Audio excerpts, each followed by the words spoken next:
Fue un correo que nos llegó en primero de carrera, una beca para ir a Italia y Estados Unidos y a raíz de todo, luego lo contaré, pero fue así. Se presentó la oportunidad, pero sí estaba preparado. El inglés fue muy complicado. Sí, no es tan complicado, pero tener una base es importante. En el tema de la beca, por lo menos, porque daban dos solo para mi carrera, entonces tenías que ir con un intermedio alto. Y la universidad estaba en Nueva Jersey, en Newark. Era la ciudad con la tercera ciudad con más criminalidad de Estados Unidos de ese año. Siendo mi fecha de graduación mayo, yo ya estaba activamente en ferias de trabajo. Con el currículum modelo americano, compré mi primer traje porque aquí yo no pensaba que tendrías que ir de traje ya a los 20 años y tal, y con corbata. Entonces, bueno, ahí vamos nosotros con la carpetita y nos íbamos a las ferias, de las career fairs, que le llaman aquí, o ferias de trabajo. Aquí es un país donde la jubilación no te la da el Estado. Aquí nadie te da nada, ni la educación, ni la sanidad, ni la jubilación. Entonces, se toman muy en serio su trabajo porque, vale, pagas menos impuestos que en España, aquí está tu cuenta, pero luego te lo tienes que pagar todo tú. Muy buenas a todos y bienvenidos un día más al canal de Exploramos Juntos. Hoy tenemos un nuevo podcast donde tenemos un invitado también especial que viene de Estados Unidos, concretamente de New Jersey. Y bueno, con él estudió aquí en España, luego se fue a Estados Unidos, terminó sus estudios allí, trabajó y bueno, ya está viviendo allí un largo tiempo, así que vamos a hablar un poco de toda su experiencia con él, que nos cuente. Y bueno, si eres una persona que estás pensando hacer algo parecido, ya sea estudiar en Estados Unidos o trabajar, este es el podcast tuyo que tienes que escuchar, así que te animo a que te quedes, que seguro que te va a interesar. Y nada, voy a empezar con la introducción del invitado. Así que nada, Álvaro, ¿qué tal? ¿Cómo estamos? Bienvenido. Juanca, ¿cómo vamos? Pues muy bien, muy bien, muy bien. Empezaría yo por la experiencia estudiante, ¿no? Tú estudiaste, bueno, estudiaste en Valencia Sí, estudié en la y, Politécnica. y luego pues eso, luego te fuiste bueno, terminaste allí los estudios en Estados Unidos. Ahora contarás un poco más si quieres, pero me gustaría preguntarte nada más empezar, ¿cuál fue el motivo que te llevó a decir, oye, estoy aquí en Valencia, pero quiero irme a Estados Unidos a estudiar? A ver, lo primero es decir de dónde vengo yo, de una familia de clase trabajadora. Ellos nunca habían tenido negocios, ni la mayoría no han ido a la universidad. Por tanto, en mi casa era estudia, estudia y sácate una carrera de médico, abogado, ingeniero, porque esa es la forma de hacerlo. Entonces, yo me tomé muy en serio el estudio, se me daba bien y acabé estudiando en la Politécnica contigo, en la Universidad de Ingeniería de Valencia. Eh, Acabé estudiando ingeniería a última hora porque yo quería estudiar medicina y había hecho todo durante mi bachiller para hacer medicina, pero el tema de la sangre no era lo mío, así que cambié a última hora y me metí en ingeniería. Y aunque me decía todo el mundo, métete en económicas, que eso es lo tuyo, yo digo, me meto en ingeniería, que siempre puedo volver atrás, que es lo difícil. Así que me metí en ingeniería mecánica, como sabes, y me llevó a estudiar. Siempre quise estudiar porque lo vi como la manera de asegurar un futuro empleo con condiciones. Creía que esa era la manera, de hecho, de conseguir de éxito en la vida. Creía que eso era lo más. Y bueno, me lo tomé en serio y creo que para la mayoría de la gente eso es lo correcto y eso es lo que hice. Pero, o sea, digamos que ya ya pensabas en estudiar en otro país o se te fue un poco dado de... Yo sí que quería irme a hacer un Erasmus mínimo para el tema del inglés y la experiencia laboral. Además, creo que esto era 2011, ¿no? Ujú. 2014, cuando estábamos en la Politécnica, salíamos de la peor crisis probablemente de España y de Europa, ¿no? Después de 2008, 2 años después, entonces el desempleo, me acuerdo, juvenil era, no me acuerdo, pero creo que era el 40 o 50%. O sea, que era muy pesimista, todo el mundo se estaba yendo a Alemania. Entonces, para mí era, bueno, o estudio alemán y me voy a Alemania, o estudio inglés y me voy Sí. a cualquier país de Europa. Y entonces, pues, le di duro al inglés y tal, y sí que me quería ir, pero no tenía planeado irme a Estados Unidos. Fue un correo que nos llegó en primero de carrera, una beca para ir a Italia y Estados Unidos y a raíz de todo, luego lo contaré, pero fue así. Se Ujú. presentó la oportunidad, pero sí estaba preparado y lo tenía en mente. Imagínate, habrá alguien que a lo mejor como tú en su momento quiera irse a estudiar a Estados Unidos. Para que esta gente un poco sepa cuál es el procedimiento si estás estudiando, por ejemplo, en España, que fue tu caso, cómo es el procedimiento para poder aplicar a otra universidad. Pues la verdad, yo cuando hice todo no tenía ni idea. A mí me llegó un correo, yo quería independizarme y salir de mi casa. Ese era mi objetivo, que creo que antes no lo he dicho. Entonces, yo no sabía que había que tener un nivel de inglés intermedio alto y pasar un examen fuera de IELTS o fuera de Oxford, ¿no? El famoso First o el Advanced. Y no sabía nada de eso, pero nos metimos en el proceso con la universidad y fue mucho más sencillo porque lo coordinaron entre ellas. Eh, Mirando atrás, con todo lo que sé, ahora veo muchísimas más oportunidades, pero en aquel entonces yo no sabía ni dónde estaba Estados Unidos en el mapa, para empezar. Nunca había ido, de hecho tenía que 20 años, no había viajado casi fuera de España. Creo que había ido a Malta y a Londres con 2 becas y a Canarias, creo, a estudiar inglés, todo subvencionado. Entonces no sabía ni dónde estaba Estados Unidos en el mapa prácticamente y menos Nueva Jersey. Eh, pero bueno, ahora la opción sería deportes con una beca de estudio o, o a estudiar inglés. Si tienes un poquito más de presupuesto y eres más mayor y no sabes qué hacer, vente, estudia inglés, que te va a costar menos, la visa es más fácil y luego ya ves si quieres hacer un máster o encontrar trabajo de otra cosa. Pero la mejor vía, desde luego, es la del estudio, probablemente, a través de una universidad y la mejor es becado, si conseguir una beca como sea. Aquí hay equipos de fútbol donde el nivel no es tan alto como en Europa, entonces podemos aprovecharnos un poquito por ahí y te puedes meter en un equipo de fútbol y te pagan prácticamente el 80% de todos los costes. Hostia, qué bien, qué bien. Y por ejemplo, has dicho que te hicieron un examen de inglés. A lo mejor hay gente que quiere ir a Estados Unidos para mejorar el inglés. ¿Fue muy complicado? Sí, no, no es tan complicado, pero tener una base es importante. En el tema de la beca, por lo menos, porque Ujú. daban 2 solo para mi carrera, entonces tenías que ir con un intermedio alto, más que nada para ganar puntos frente al resto de los que Ah, vale. aplicaban, los que solicitaban. Entonces yo ya tenía un first y estaba presentándome al advance. Pero realmente cuando llegué aquí sabía básico, porque cuando hablan los americanos no tenía nada que ver con el inglés de Inglaterra que había hablado. Por tanto, no, si tienes un nivel básico, aquí te sobra para arrancar, más que nada porque 1 de cada 4 personas hablan español y el Ujú. español ya es el segundo idioma oficial, ¿vale? Después el chino. En los formularios oficiales del Estado ya los puedes pedir en español. Entonces, es mucho más sencillo, yo creo, que irte a China, Japón o a lugares donde realmente no hay gente de habla hispana. Ujú. Y tú al final allí en Estados Unidos, la universidad donde acabaste para estudiar, ¿dónde estaba? Y la universidad estaba en Nueva Jersey, en Newark. Ujú. Era la tercera ciudad con más criminalidad de Estados Unidos de ese año, creo, Sí. año 2014-2015. Entonces, bueno, no era tanto como lo pintan las películas. El campus es bonito, es una de las universidades públicas más reconocidas de ingeniería de Nueva Jersey y más populares por el ratio de lo que te cuesta versus las salidas que tienes. Ujú. ¿Vale? Aún así cuesta. Yo siempre pensé que era privada y a la hora de graduarme me enteré de que no, de que era pública. Pero, pero bueno, que estaba en una ciudad que no era tan buena, pero es cierto que estaba a 45 minutos de Nueva York. Entonces, los fines de semana podíamos ir a Manhattan y yo eso no lo sabía, todo esto no lo sabía. Yo firmé todo, daban una beca, 1.000 euros al mes, que eran $1.300. Yo vi ahí mi independencia, porque claro, ser un chaval con 18, 19 años, de lo máximo que había visto de salario en un mes eran 600, 800 euros trabajando un verano, ahora me pagan 1.000 euros por estudiar, pues lo vi fácil.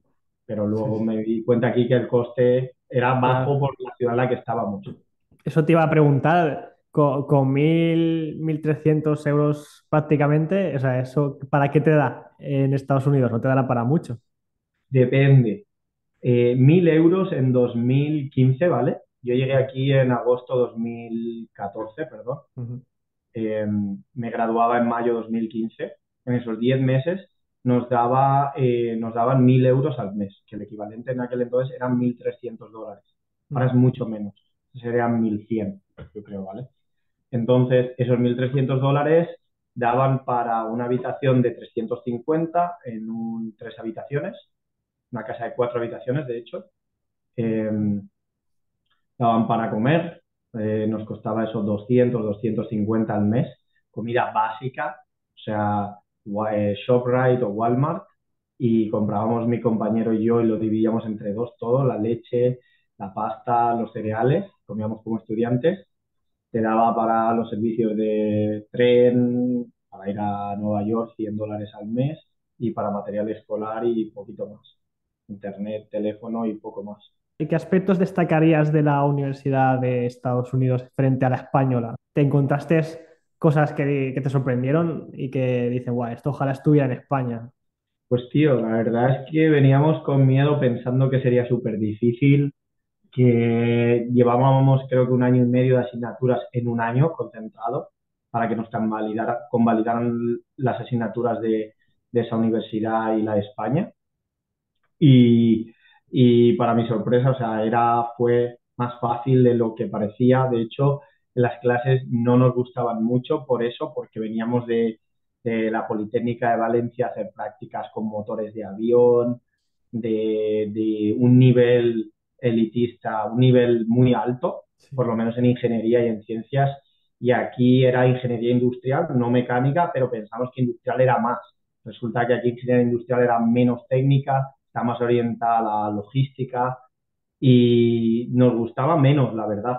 Pero nosotros mismos elegimos luego asignaturas difíciles, las de CAD, todo eso, las que consideramos más importantes porque veíamos que algunas no nos servían para nada, la verdad. O sea, la mitad de ellas éramos probablemente, no éramos los mejores de la clase en España, pero aquí sí. Y no sé por qué realmente. Creíamos luego, vi yo luego que es que la gente tenía trabajo fuera de la universidad. Entonces, claro, estaban trabajando aquí 4, 6, 8 horas al día y luego ven a la universidad.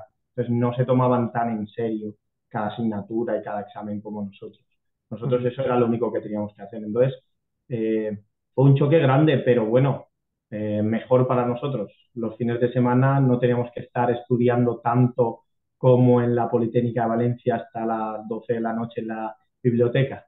Entonces, bueno, fue mejor porque me dio el tiempo, ese tiempo extra, me dio el tiempo para hacer networking, para ir a las asociaciones y hacer cosas más prácticas que sí que tienen los americanos.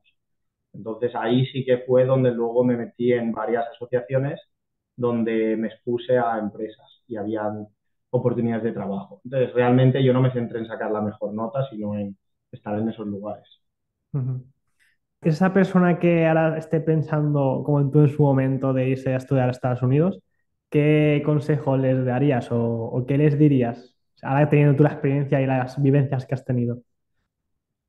Realmente hazlo solo si, si quieres, por dos motivos, ¿no? Uno, si quieres el currículum y quieres volver a España y que te valoren más, vente un año y estudia, luego te puedes volver, o trabaja un año y vuélvete. O dos, si de verdad quieres meter un pie en Estados Unidos, que sea el más importante. O sea, si de verdad tú crees que te ves aquí un año o dos trabajando, no te importaría porque estás al principio de tu carrera y quieres ir más rápido y luego tener mejor oportunidades en Europa, creo que es la mejor, la de la vía del estudio. Venir con una universidad, graduarte aquí. Y no te digo hacerla ni entera, porque Ujú. entonces te sale más cara o te tienen que becar muchas veces. Si eres capaz de meterte en un equipo de tenis o en un equipo de fútbol o algo de eso, sí. Pero, por ejemplo, lo que nosotros hicimos para mí fue un hack, ¿no? El mejor hack, porque los 3 años de mi universidad politécnica, los míos fueron con beca y el cuarto año de aquí también fue con beca. Por tanto, salí de una universidad americana sin deuda y con el título de aquí y la posibilidad de una visa. Entonces, a mí esa me parece realmente la más eficiente Ujú. realmente, porque no me hice los 4 años de aquí, sino uno, y ya te ayuda luego a meterte más con el lingo, vas a una empresa y pone el título de Estados Unidos, y te da un poquito el tema de que hablar, ¿no? En ese primer año ya te sueltas los términos de aquí y tal. Eso es súper importante, luego hablamos de ello. Pero el trabajo, la adaptación, ese 2 años, esos primeros 2 años yo creo que son clave. Porque cuando tú vas aquí realmente a una empresa a trabajar, se nota si acabas de llegar el primer día o si llevas 2 años. Y esos 2 años de crecimiento, o sea, pasar por una universidad te va a dar muchas más oportunidades luego. Pues ahora que has sacado el tema, vamos a pasar un poco a la etapa laboral. Vamos a dejar un poco la etapa estudiantil y nada, te quería preguntar que si fue fácil encontrar una empresa una vez acabados los estudios allí en Estados Unidos. Pues en mi caso fue fácil, pero para mí siempre ha sido fácil porque he estado conectado siempre fuera de la universidad, era un culo inquieto, siempre iba a las bolsas de trabajo a leer en la pared lo que se anunciaba, le echaba fotos, me lo subía a Google Drive y me lo guardaba incluso. Tú imagínate el nivel de detalle, aunque no lo necesitara. Pero no es fácil. O sea, para mí fue fácil porque desde que estuve, desde el tercer mes, desde diciembre o noviembre, diciembre, siendo mi fecha de graduación mayo, yo ya estaba activamente en ferias de trabajo, con el currículum modelo americano. Me compré mi primer traje porque aquí yo no pensaba que tendrías que ir de traje ya a los 20 años y tal, y con corbata.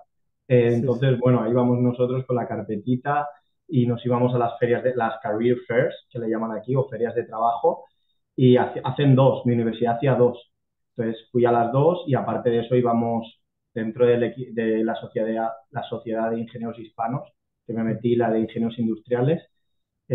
Como era estudiante internacional y necesitaban a uno que representara de Europa y tal, me pagaron también el viaje a Nashville y fuimos a Tennessee en furgoneta, 11 estudiantes a buscar trabajo allí a una feria. Entonces, como que fui a 3 o 4 ferias y aprendí cómo había que hablarles a los que reclutaban aquí, a los de recursos humanos, y sobre todo lo más importante, el pitch que les tenías que dar, porque tú no eras de aquí, número uno, y dos, tu visado de trabajo es de un año si no estudias ingeniería, o 3 si estudias una carrera de ciencias, una ingeniería, medicina o algo de eso. Entonces, realmente las empresas no quieren a gente para un año, generalmente. O sea, cuando Mm. contratan, si ven que la visa se les va a caducar, lo descalifican. Incluso si tiene visado solo de trabajo y no tiene residencia permanente, ya estás descalificado para muchas empresas. Entonces, esa parte es la más difícil. Pero si te adelantas y sabes cómo hablarles y decir, yo tengo autorización de empleo por 3 años, luego es tema de renovar un papel, que en el fondo no es así, realmente te tienen que sponsorizar, es más que un papel, ¿vale? Es un Sí, sí. coste agregado que tiene la empresa y tal. Entonces no es tan difícil, pero tienes que tener claro todo. No puedes ir con la mentalidad no puedes ir con un currículum con foto, por ejemplo, como llega mucha gente. Eso Manda un no currículum, les gusta. por ley, no, no es que no le guste, es que por ley Mm. no se pone foto para Vale. que un tema no discrimines por tu color de piel o por tus looks o por tal, es una ley. Entonces, un director de recursos humanos, creo, y que alguien me corrija, creo que tienen la responsabilidad de que si ven un currículum con foto lo deberían de romper y tirar y ni siquiera contar. Entonces, aquí le llaman resumen, no currículum, que es una hoja. Entonces, bueno, eso es básico, pero yo veo mucha gente que llega y pierde un mes o dos porque no tienen eso listo. Si lo tuvieran Vale. y tal, entonces no es tan difícil. Pero, por ejemplo, tú has dicho que cuando sales de la carrera tienes la residencia por un año, ¿no?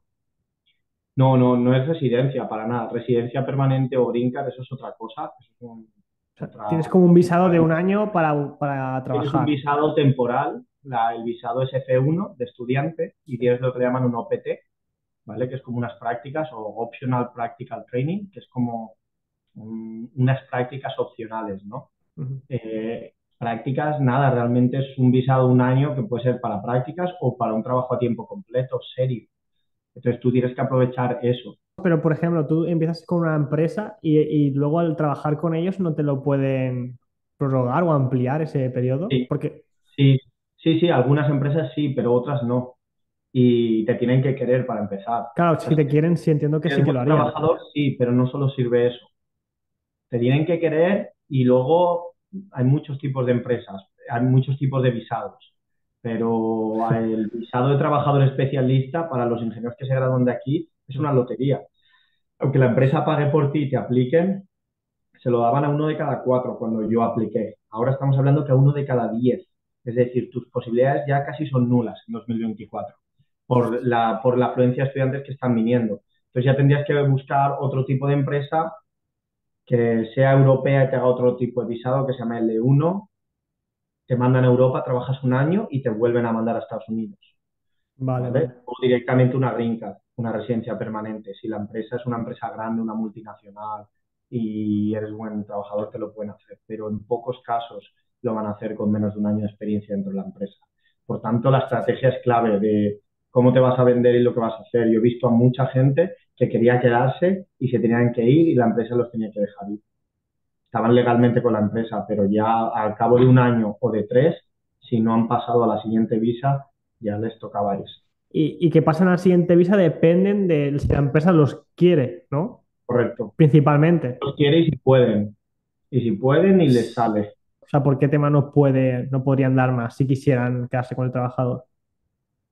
A veces, como te he dicho, a veces hay unas que es una lotería. Por ejemplo, Ah, el visado H1B de trabajadores especialistas. Aunque la empresa pague por ti y te meta en la convocatoria de abril, salían solo el 20 o el 25%. O sea, Cuando que es yo, tipo, es como las oposiciones, que se presentan X correcto. y dan X plazas. Puede ser el que más ha estudiado, pero si hay otros 10 que han estudiado más y si ese año se presentan 100.000 más, tus probabilidades bajan un montón. Ya, Pues es una competición ahí. ostras. Y que tú estés por encima de otro, ¿de qué depende? ¿De que la empresa pague algo No, o...? no, depende del tipo de visado. El H1B es una lotería, por ejemplo. Ah, vale. Pero si, por ejemplo, tienes otro visado, el que te he dicho, de empresa europea, ese sí que tiene certeza. Te mandan a España, trabajas un año en España o en Europa, y si es una multinacional que tiene accionariado en, en Estados Unidos a más del 51%, siendo europea, te pueden sponsorizar y ahí no tienen límite de visados. Pero eso implica que te tienes que ir del país de vuelta a Europa, trabajar un año allí y luego te vuelves. Entonces, eso es lo que hacen, por ejemplo, con muchos directivos Vale. o con managers, gente que ya trabajan para esa empresa europea, tienen una carrera de 3 5 7 años, ahí los mandan aquí y vienen sin problemas. Por eso la mayoría de españoles que ves viniendo aquí a trabajar vienen con ese tipo de visado L1. ¿Y Y el los que L1 cuántos años te permite quedarte más allí? hasta 5 años. Ah, Ese, bueno, lo ya bueno es que es... si tienes mujer también le permite trabajar y en esos años, en teoría, la empresa te da suficientemente tiempo para que esa misma empresa te cambie luego a residencia permanente. Es un tema muy complejo, es un tema complicado, pero que si la gente quiere puede y es solo asesorarse y es muy, muy único y personal. Hay visados Sí, de la A a la Z sí. y hay otras formas más fáciles de meter el pie en Estados Unidos y más rápidas, pero esas ya no implican trabajar para una empresa. Es Ujú. tener tu propia empresa o algo de eso sería más sencillo incluso.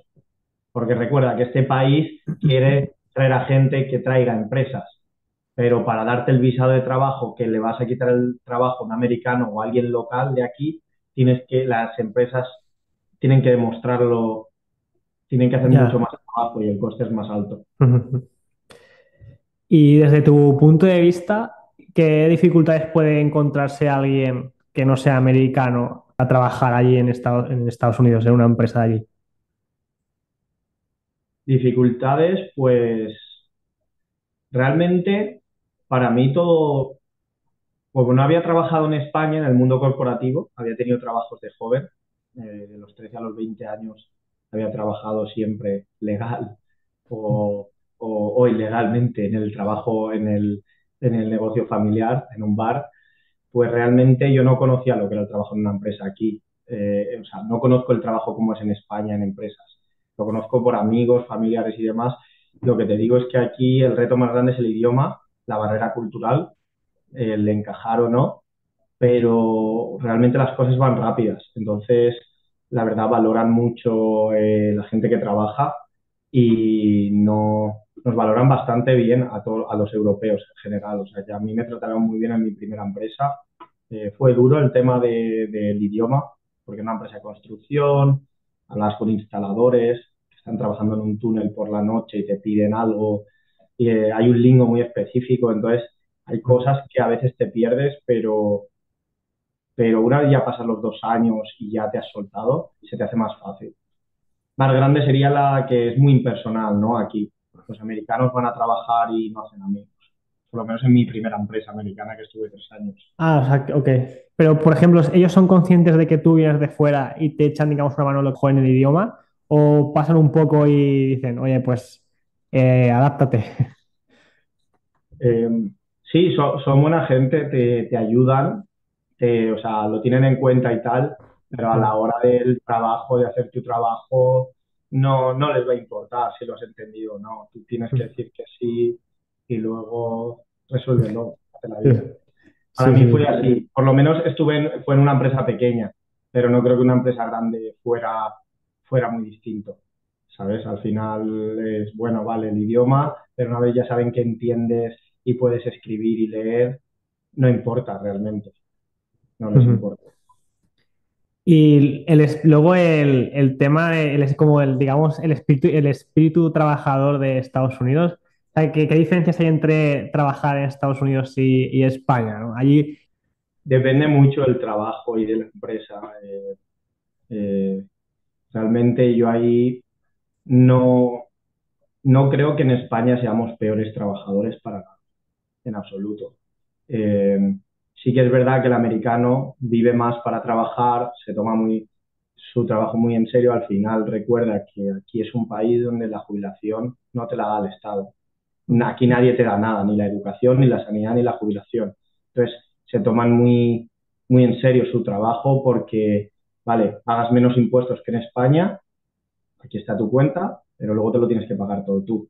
Entonces es un sistema más tienes más libertad económica, pero luego tienes que usar bien esos fondos. Entonces, realmente el americano si trabaja 2, 3 horas extra, lo ve como algo bueno.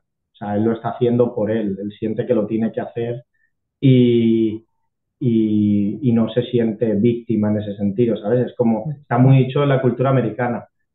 Aquí se presume de trabajar más y en España yo creo que se presume más de ganar lo mismo que el de al lado, pero trabajando tener menos. un mes más de vacaciones Sí, trabajando menos. Que al sí, sí, final dices, bueno, es que todos queremos la claro. fórmula de España, pero cuando estás en América y tienes que pagar las cosas y ves cómo funciona todo, eh, te vuelves más, o sea, sí que es muy exigente el tema de la puntualidad y tal. Todo eso es más, aquí los americanos 10 minutos en un meeting te están esperando y ya se ponen súper nerviosos.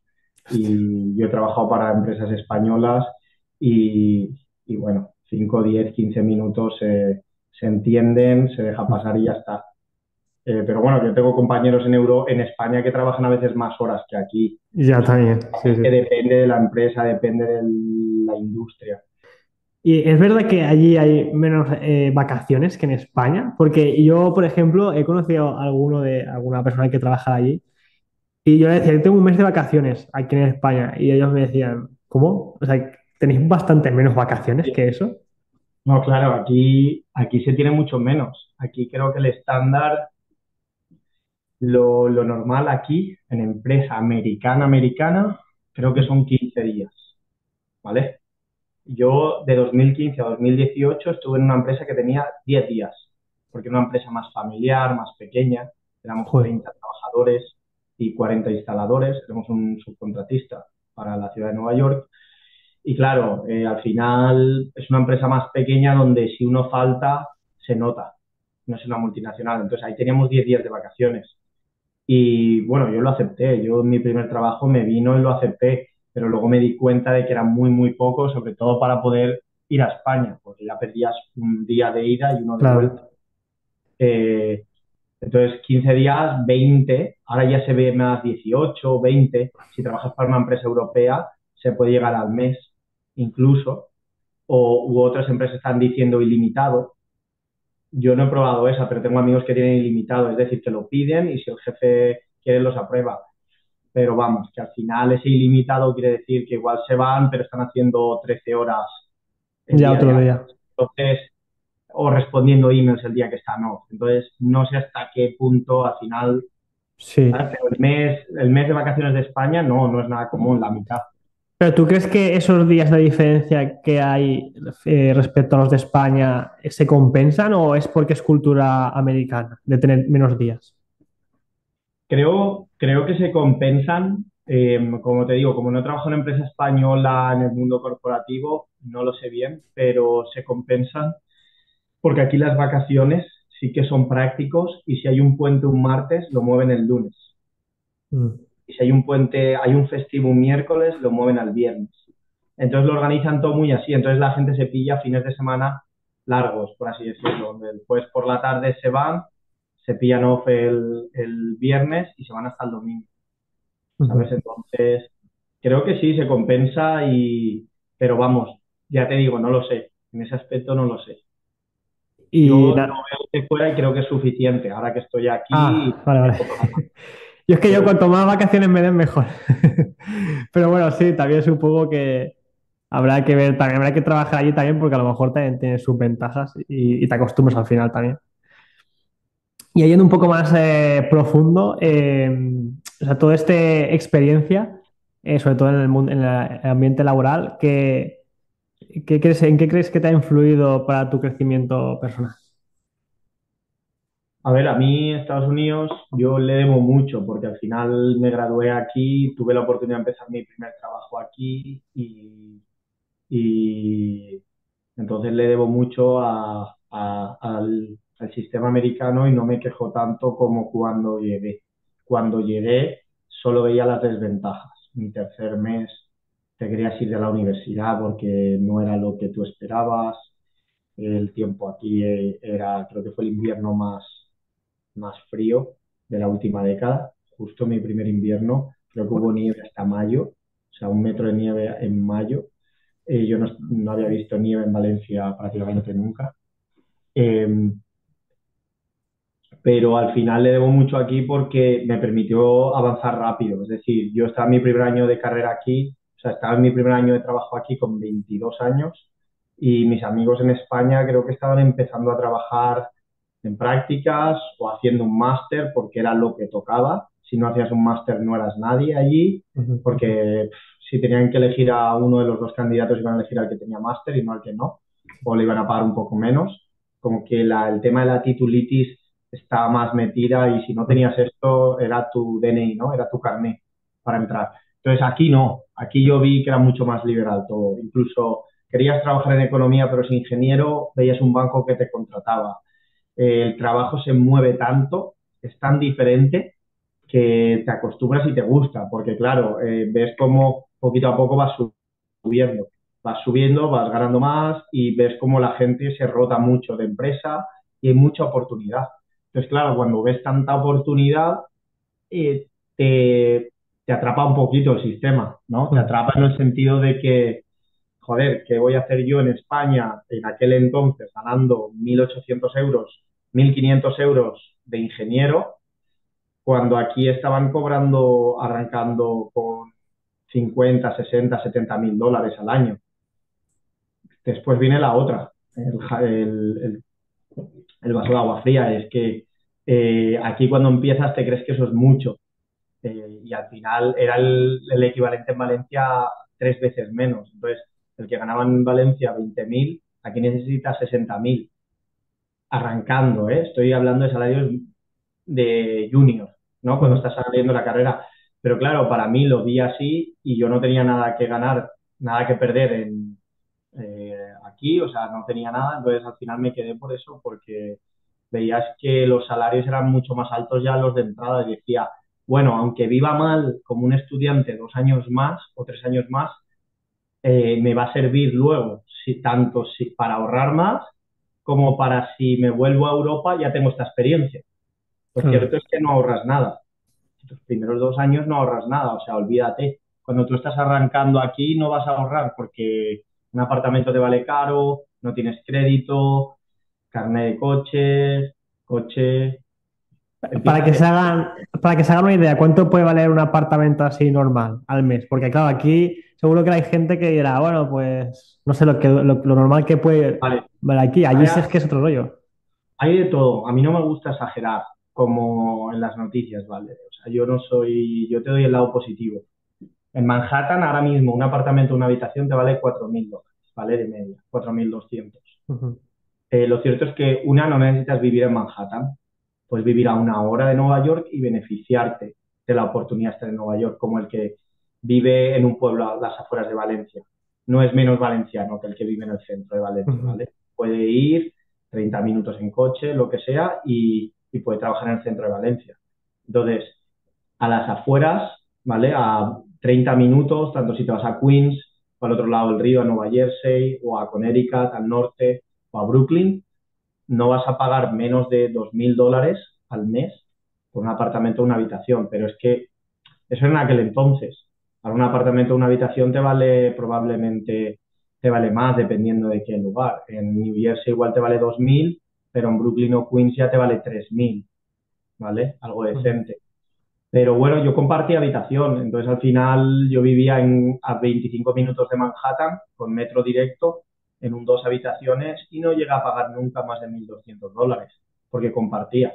Vivía en un cuatro habitaciones primero, pagaba 600 por una habitación en Astoria, Queens, que eso era impensable. Todos mis amigos me decían que eso era lo más, que eso Lo más no te vale ni barato. media habitación. Claro, mi cuarto era una cama de 90, ¿vale? La individual, sobre un somier de estos estilos japonés casi en el suelo, un escritorio de $20 de Ikea y un armario de estos de Ikea de tela de $40. Entonces, esa era mi habitación y una ventana.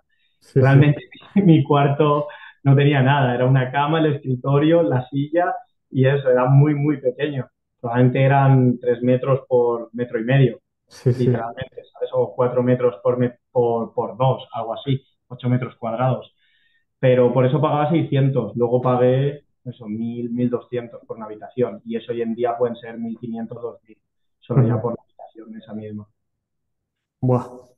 Bueno, así son precios. Pero claro, ahí es otro rollo. Ahí estés acostumbrado a Claro, otro pero tema. recuerda que aquí se gana, creo que Bastante 3 más. veces más que en Valencia. Sí, claro, exacto. Sí, sí, que al final es todo proporcional. Sí que es Todo verdad. Muy bien. Pues nada, también quería hablar por si a alguien que le preocupe el tema de la residencia, pues que a lo mejor sí que se plantea pues quedarse allí una vez que llega a Estados Unidos.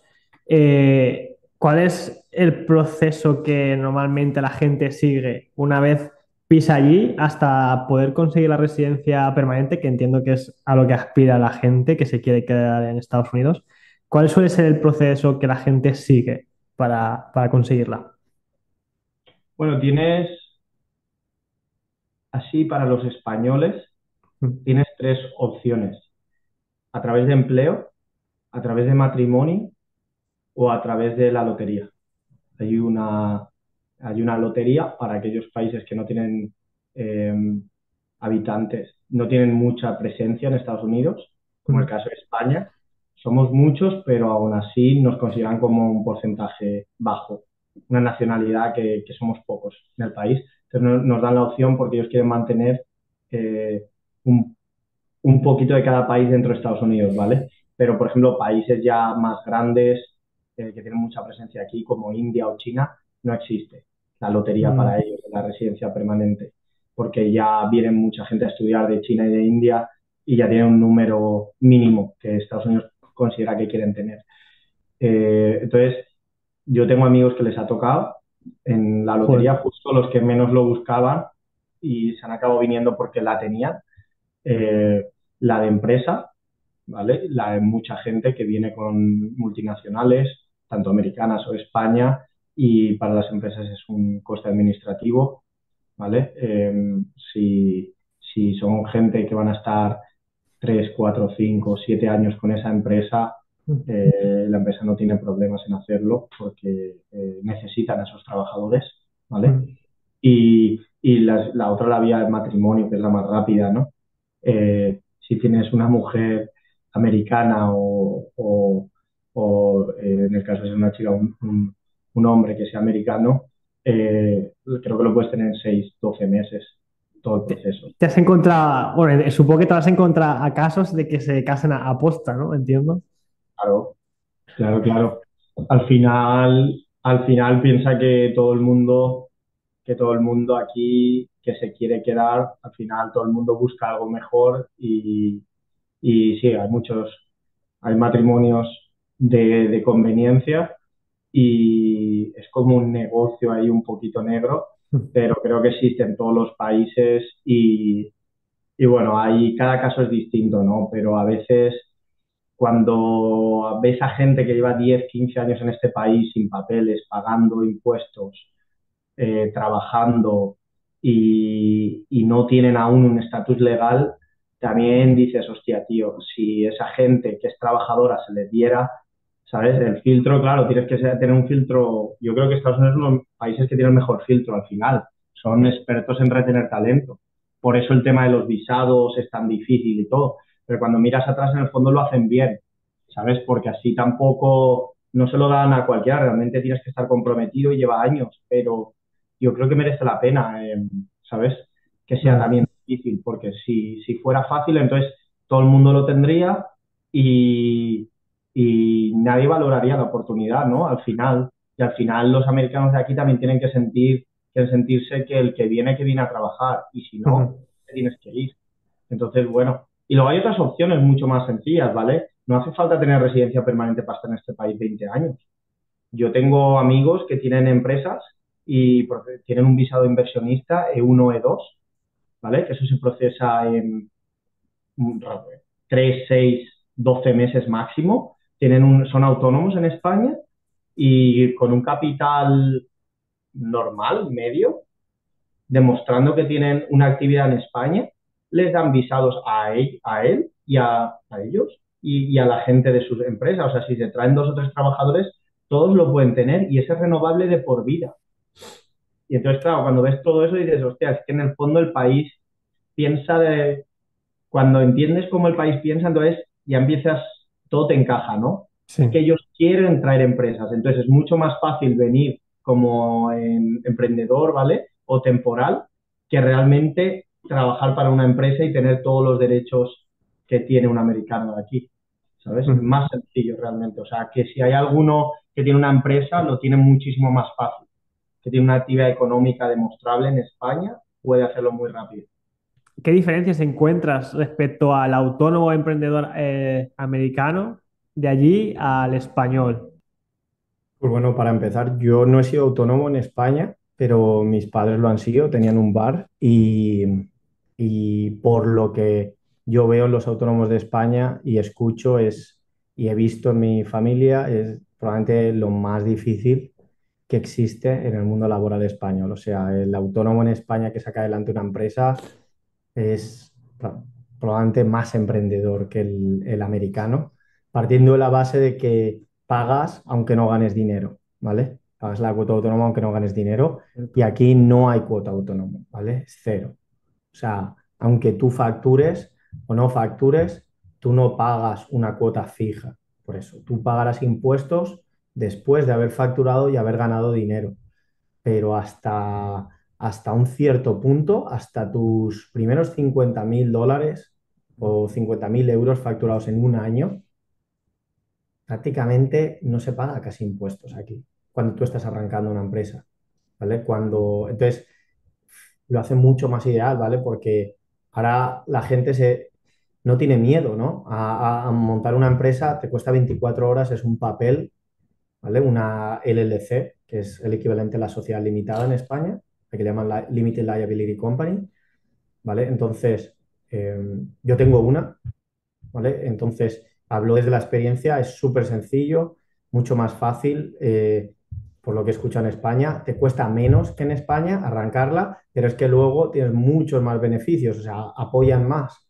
a que la gente tenga empresa. Entonces, partiendo de esa base y otra, que es la del tema de la bancarrota, que yo no tengo experiencia, pero aquí una persona con una sociedad limitada, puede declarar una bancarrota puede tener crédito a una empresa, puede irse a la mierda y no tiene que poner en riesgo la casa de su familia, ¿vale? Es decir, tiene un negocio, tiene un restaurante, pero al final no le van las cosas bien, no puede pagar alquiler, lo que sea, pero no tiene que avalar con su patrimonio personal. Por lo que tengo entendido, creo que en España sí.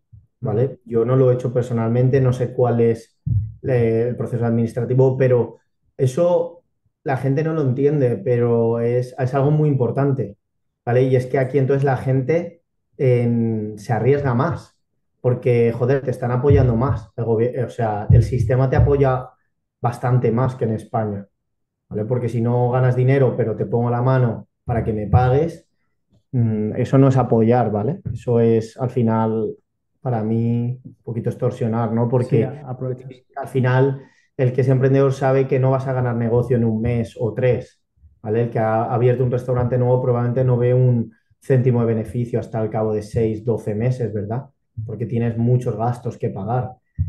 Por la experiencia que yo tengo aquí, todo te lo puedes deducir. Todo se deduce hasta el punto de que prácticamente el primer año, aunque ganes 50 o más, tú no vas a pagar impuestos sobre eso porque todo se deduce, ¿vale? Y si pagas, creo que la tasa de self-employment, que le llaman, de autoempleado, es de un 15%, ¿vale? Entonces es mucho más razonable, creo que en España. Además de que no hay tanta burocracia y no todo tiene que ser tan legal cuando estás arrancando. Porque yo tengo mucha gente de España que no han tenido una empresa y te preguntan, oye, pero tengo que tener una licencia para hacer un bolo una noche en un pub, cantar o tocar algo de jazz o para vender pasteles desde mi casa. Ujú. Y es como que veo que en España está esa mentalidad de que necesitas el título, la certificación, o sea, al Todo. final estás arrancando algo, ¿no? Estás probando realmente. Probablemente hasta tu sexto negocio no le des. Entonces, no le des con el que te funciona o te gusta, no sea el momento. Entonces, no se veo esa mentalidad. En cambio, aquí la gente se tira más porque es más fácil y se entiende, ¿no? El sistema te lo pone un poquito más fácil. El tema del crédito es otro. Yo no sé en España cómo funciona el crédito, pero aquí hay mucho, o sea, aquí hay mucha más liquidez, los bancos te apoyan más, entonces Estados Unidos es conocido por eso, ¿no? Al final. Si pides mucho dinero, no te piden que lo avales con algo. A cambio, aquí en España sí que te suelen pedir, pues eso, que avales con un piso, con alguna propiedad. A ver, habrá todo tipo de servicios financieros, de préstamos, pero si tú abres una sociedad aquí y creas un poquito de historial en 3, 6 meses, te pueden dar líneas de crédito de hasta 250.000 dólares sin pedirte nada. Cuando Ujú. rellenas la aplicación de American Express, te pide qué salario, cuánto prevés ganar tu empresa. Tú puedes poner 50, 100, 500 y no te van a pedir prueba de ello, porque realmente te están dando una tarjeta de crédito a 12 meses al 0% de interés y, y el sistema aquí les funciona. Habrá un porcentaje de impago, pero hay un gran porcentaje de pago y luego tienen un sistema frente a los impagos, ¿no? Venden la deuda y hay otras empresas que la piden, pero no tienes que avalar, no tienes que hacer todo eso, por lo menos a pequeña escala, ¿eh? Desde alguien que Ujú. está empezando una empresa necesita un poquito de capital, ¿vale? Creo que hay más. Y luego tienes el SBA, ¿no? El Small Business Association, pero bueno, que al final realmente eso es para gente que necesita capital para arrancar un negocio, pero muchos negocios no requieren capital como tal, entonces Ujú. mm, es sencillo porque no tienes que pagar cada mes. Vale. Y luego allí el tema de la jubilación, ¿no? Porque allí entiendo que no tenéis pensiones. ¿Cómo hace la gente para gestionarse eso? El tema de la jubilación y como el tema de la sanidad es diferente, ¿no? Aquí es yo me lo guiso, yo me lo como. Es Ujú. decir, eh, eh, no es mejor ni peor, es diferente, ¿vale?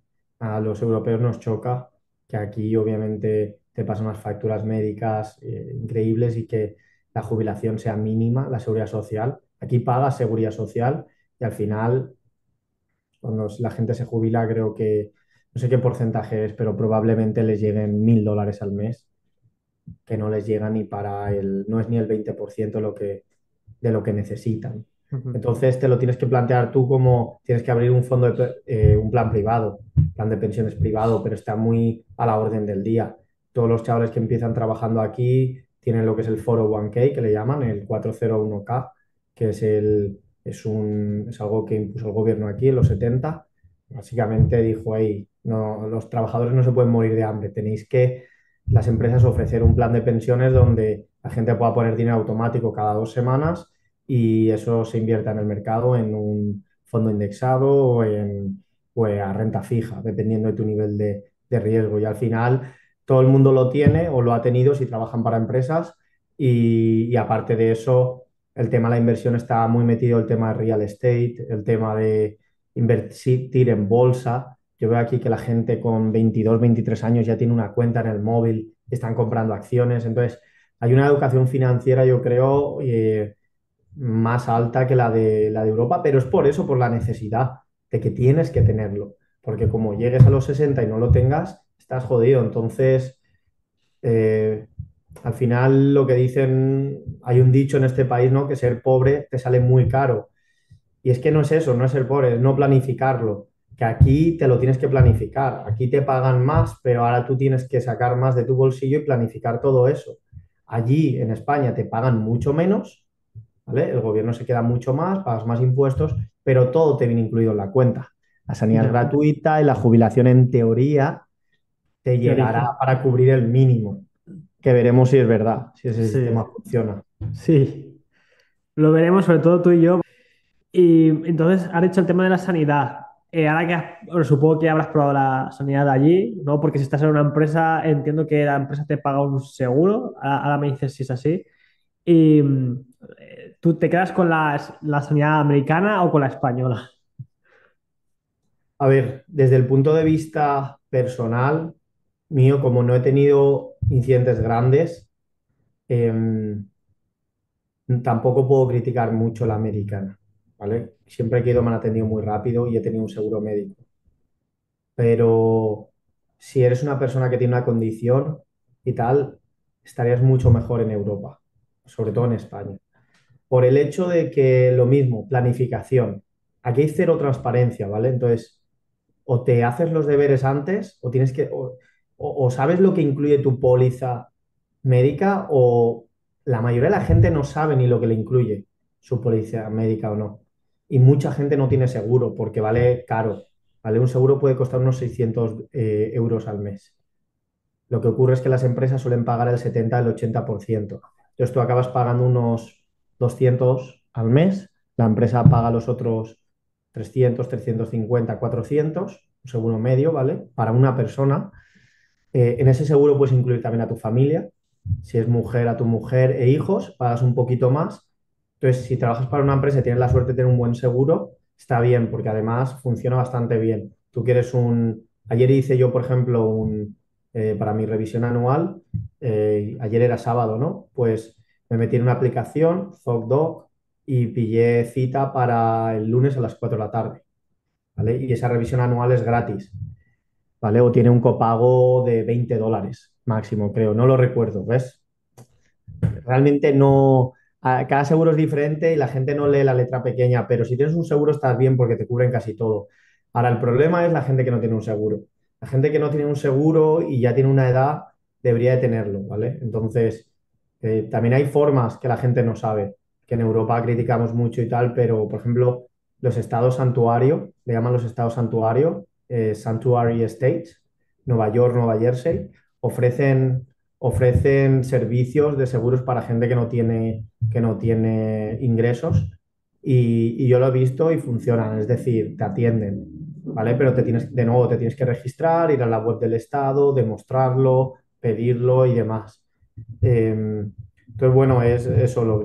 Para mí ha funcionado bien hasta ahora, pero es verdad que si tuvieras una diabetes, un cáncer o algo más grande, realmente tienes que saber cuál es tu póliza. Incluso hay gente que tiene pólizas extras, aparte de la que tú tienes, contratan otra, pero, pero bueno, en teoría el sistema funciona, pero hay cero transparencia y ese es el problema, que son unos cabrones, porque tú vas aquí, te dice el médico, y van por separado, tío, los médicos se frustran, no es problema de los médicos, no es que la medicina sea mala, es que los seguros están de por medio.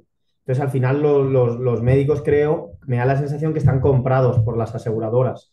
Y si soy un médico y pongo estas dos palabras en el informe, ya no se lo cubre. Pero si lo pongo sí, Entonces tienen ahí sus artimañas, cada doctor trabaja con un seguro diferente tío, es muy difícil porque no sabes, hay cero transparencia, la gente no tiene ni idea y llegas aquí y tú vas y te dicen que no te van a cobrar nada y de repente te ves la carta que te están cobrando 300 $400 por un análisis de sangre.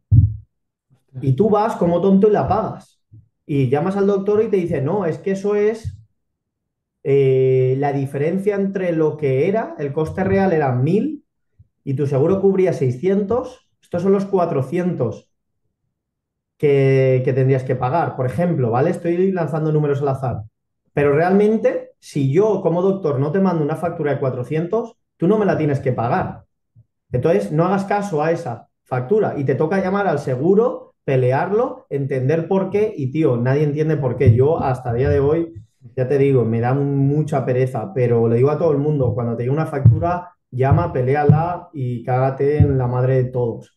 Ese es el problema de aquí, la de cero transparencia no se entiende y al final, ¿qué pasa? Pues que te vienen cosas inesperadas, gastos inesperados y como no los pagues, eso sí que te cuenta como una deuda mala, te jode tu crédito hasta el punto de que te puede llevar a esa bancarrota que hemos hablado antes de un emprendedor, que dices, pero si es que era algo médico, una cosa es un negocio, ¿no? Y nada, cuesta mucho luego quitar eso. Entonces, he visto gente, tenía una compañera de piso y tenía facturas porque ya era autónoma y no tenía un seguro. De nuevo, ¿por qué no tenía un seguro? Pereza, coste, desinformación, pero debería de tener un seguro. Claro, le llegaban facturas de 5.000, $7.000, no tenía el dinero para pagarlo, lo dejaba pasar. Y entonces, claro, te cagas ahí un poquito la sanidad, pero a mí no me ha pasado. Yo hasta ahora todo muy bien. Quiero ir al fisio, llamo, tienen cita en cualquier momento, los resultados al día siguiente, tienen un portal online. Entonces, bueno, al final, Y cuando no trabajes, el seguro que te lo tendrías que pagar tú íntegro. correcto. Sí. Vale. Entonces, claro, un autónomo aquí gana dinero, pero también tiene de nuevo costes extras que no tienes como trabajador. Sí, sí, sí. Pero que no te engañe nadie realmente. Al final la sanidad en España también se habla de la mejor sanidad, de las mejores del mundo, estoy de acuerdo y todo eso, pero la pagamos todos, o la pagan todos mis familiares, todos los que trabajáis allí la estáis pagando, tío. Cuando el empresario paga 2.000 € y al trabajador le llegan 1.200, la estás pagando. Solo que aquí al trabajador igual le llegan 1.500 Ya. y te dicen, págatela tú. Realmente no es gratis. La sanidad no es gratis en Europa tampoco, como dicen. Cuando estás aquí y entiendes cómo va el sistema de yo me lo guiso, yo me lo como, empiezas a cuestionarte cómo en Europa realmente se está subvencionando y en el fondo no es gratis tampoco. Que no se diga que es gratis. Porque cuando un chaval que es ingeniero no gana lo que necesita, es porque también se va mucho dinero ahí. Mm. ¿Sabes? Entonces, Vale. aquí el americano tiene la mentalidad más individualista, ¿no? Oye, pues yo he usado esto del hospital, yo pago esta parte, pero no que nos quiten a todos, Sí, sí, sí. ¿sabes? Al Ya sí final, te entiendo. yo le explico eso a veces a los españoles porque es verdad, al final no pensamos en estas cosas, pero si tú tienes de 20 a 30 años y estás sano, probablemente quieres que te paguen más hoy en tu Claro. trabajo, que te llegue más a tu nómina y, preferirías pagar algo privado, ¿no? La vez que necesites. Pero probablemente pensando en mis padres o pensando en cualquier persona mayor que no tenga el dinero para pagar eso, pues bueno, está bien que haya un sistema que cubra todo eso. Yo Ujú. creo que al final son dos sistemas diferentes y habría que estudiarlos bien, pero en ambos casos se pagan. Ya, eso está claro. Pagar, pagamos. Y cambiando un poco de tema, conozco a gente que se va a Estados Unidos y ya sea porque aquí en España estamos acostumbrados a Mercadona, entre comillas, o por lo que sea, la cuestión es que la gente de allí siempre dice, o sea, comer sano es caro. ¿Es así? ¿Esto es así? Cuando acabas de llegar, nada tiene sentido. Cuando Sí, acabas de llegar aquí, nada tiene sentido porque todo es mucho más caro y la calidad es peor. Pero ya cuando trabajas aquí y demás, y sabes tus sitios donde venden orgánico, tienes el equivalente a tu Mercadona, que puede ser aquí un Trader Joe's, ¿no? O mm, un Whole Foods, ¿vale? Que sería ya más caro. Yo recomiendo Trader Joe's porque tienes ahí comida sana, pero buen precio, es el equivalente a un Mercadona. Eh, Realmente ya pues pagas lo que tienes que pagar por comer bien. Pero sí, orgánico, la fruta, la verdura, el pescado, pero es que no es diferente en España. O sea, realmente comer en España también filete, comer pescado, comer orgánico, también es caro. Lo que pasa es que aquí, en España, lo de lo orgánico, yo no me acuerdo de ir a comprar nada orgánico. Todo era como bueno, ¿no? O sea, la mayoría de cosas no eran. Aquí es todo procesado, entonces cuando tienes algo orgánico o algo que sea, que no venga de piscifactoría, ¿vale? Que sea o que sea, que no venga de granja donde le dan pienso a las vacas hasta inflarlas, ¿sabes? Que es lo más transgénico que haya.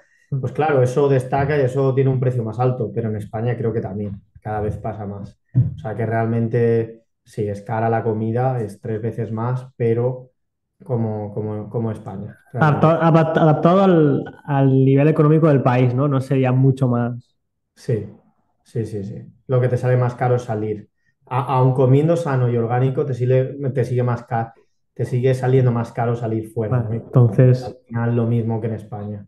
hay una última pregunta que siempre hago a la gente porque me parece bastante interesante y claro, y según a quien se la hagas, tiene una respuesta diferente totalmente.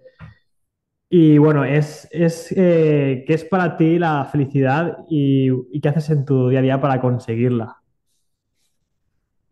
Pues tío, es una pregunta que la verdad es bastante difícil de responder. Eh, pero creo que es un proceso, ¿no? Esto recuerdo haberlo escuchado en varias conferencias y probablemente esto no sea de una persona, ¿no? Se haya escrito antes por algún autor, pero es verdad que es el proceso, ¿no? Que no es un destino, sino un camino. Y que muchas veces creemos que cuando consigamos esto habré conseguido la felicidad, ¿no? Cuando yo me gradué aquí pensaba que iba a ser ya feliz y lo iba a tener todo.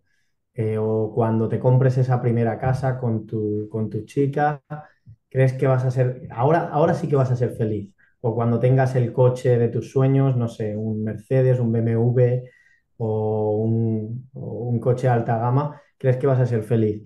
Pero realmente no es eso, realmente creo que es el proceso de todos los días de tener un objetivo, de trabajar en algo, sea lo que sea, ¿sabes? Para otra gente es un proceso familiar, criar a tus hijos, o el tema de ir consiguiendo retos, ¿no? De, bueno, yo quería irme al extranjero, aprender inglés, graduarme, conseguir un trabajo corporativo, conseguir un trabajo en el que pudiera viajar, ¿vale? En no estar en una oficina. Cuando todo eso lo consigues, luego te das cuenta realmente que aún no eres feliz, ¿no? Pero por eso te tienes que ir poniendo metas cada vez, ¿no? Porque es un proceso. Realmente eras feliz cuando estabas pensando en que querías eso y trabajando por ello.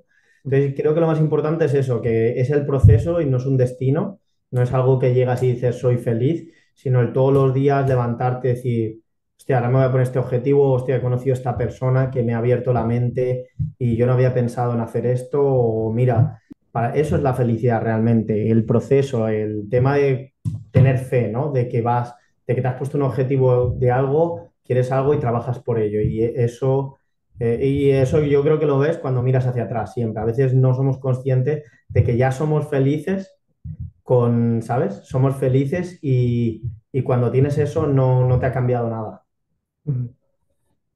Muy bien. Pues nada, Álvaro, ya hemos llegado al final. Espero que haya sido entretenido. Y nada, yo la verdad es que encantado de haberte tenido aquí y que compartas todos los temas que hay pues allí por Estados Unidos que a mí personalmente me interesan mucho, pero y que son cosas que aquí muchas veces desconocemos y que yo creo que es enriquecedor conocer otras culturas y porque al final todo nos hace mejores. Y nada, pues si quieres decir últimas palabras, Sí, no, se nos está... han quedado cosas por hablar, se nos han quedado cosas por hablar. Creo que hemos tocado mucho el tema de estudios y tal. Creo que es verdad lo que más le interesa a la gente, pero hay mucho que podemos contar luego sobre qué puedes hacer aquí si no tienes la suerte de entrar por una universidad cuando tienes 20 años y tienes 30 o 40 y quieres trabajar de algo aquí. También eso lo podemos dejar para otra parte. o emprender un negocio y demás. Y nada, muchas gracias por la oportunidad y nada, exploramos juntos el próximo episodio.